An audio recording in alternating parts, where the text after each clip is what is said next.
The snowbound valley of Karthus IV was a place forgotten by war, and that was exactly why Elias Cain had chosen it. Once, he had been a soldier of the Terran Legion, a man who had stood among armored ranks and fought with a kind of fury only humans could muster on alien soil. But his war was over. The tribunal had called it dereliction of duty. His commanding officers had whispered cowardice. The sentence had been exile. So now he lived in silence, in a small cabin dug into the mountain face. His only company was the howl of wind and the crackle of fire. He spoke to no one, answered to no one, and believed that the galaxy had no need for him. Humanity was spreading across the stars, armies marching, colonies rising, empires clashing, and Elias Cain wanted nothing more to do with it. Until the day the 5 strangers arrived. They came at dusk, figures wrapped in tattered cloaks, their shapes alien but unmistakably feminine. Their silhouettes moved with weariness, yet their eyes shone with something Elias recognized at once: desperation. The tallest of them, scales catching the fading light, spoke first. "Human," she said in halting standard. "You are Elias Cain, soldier of Earth?"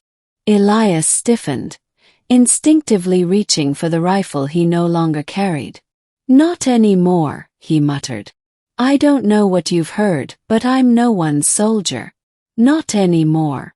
The woman glanced back at her companions. They lowered their hoods, and Elias saw them clearly for the first time. Each was of a different species, and yet all bore the same mark: widowhood. They carried themselves with a hollow dignity, as though loss had etched itself into their very bones. "We are widows," the scaled one said. "War took our mates, or took our homes, and now war will take our people. Unless you help us." Elias turned his back on them, heart pounding. "You've come to the wrong man." But their voices followed him into the cabin, soft and unyielding. "You are the last hope we have." Middle. For 3 days Elias refused them. He gave them shelter, food, and a fire, but not his promise. He listened as they told their stories. 5 tales of love lost and futures broken. The scaled woman, Vera, had once been the mate of a warrior chieftain among the Naren. He fell in battle against raiders, leaving her with nothing but the scars of his clan.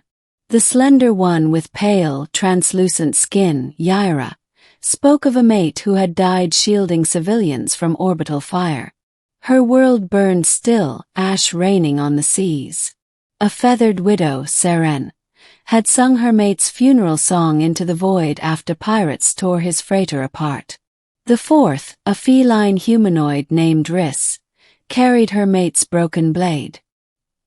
He had died in the last charge of their people's final regiment. And the last, quietest of all, was Elira.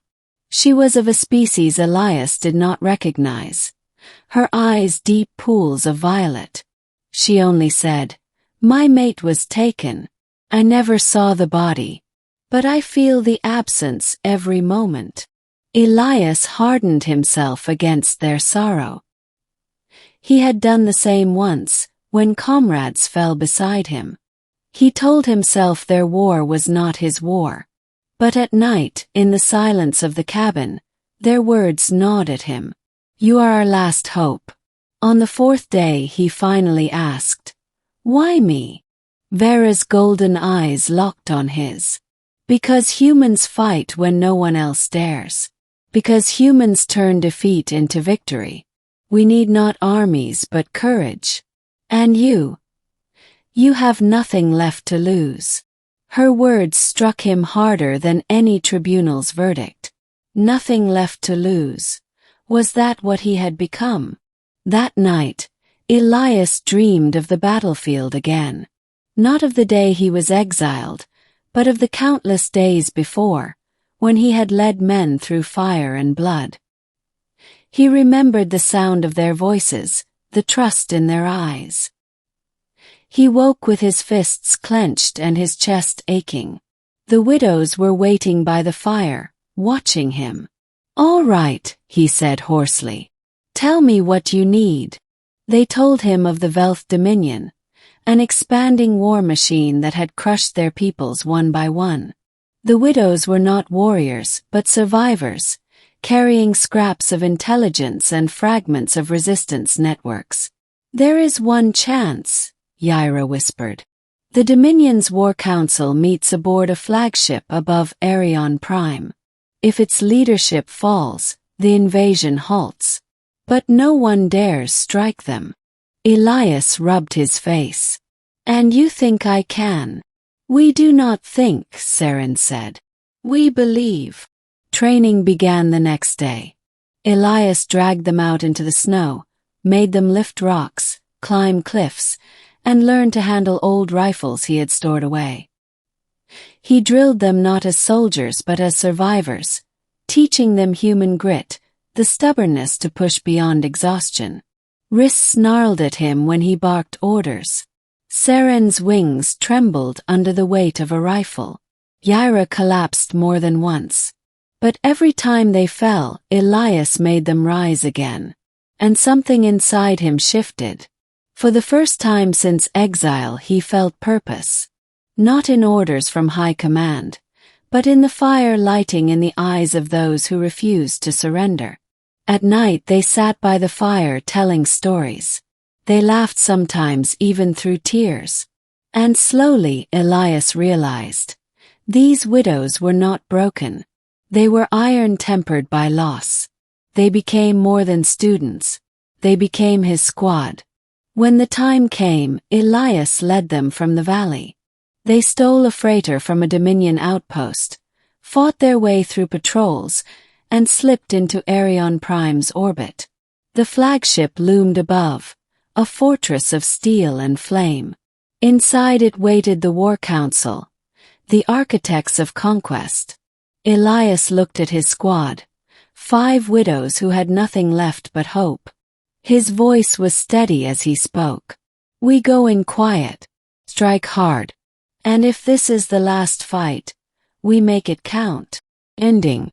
The infiltration was chaos. Elias guided them through narrow corridors, cutting down guards with ruthless precision.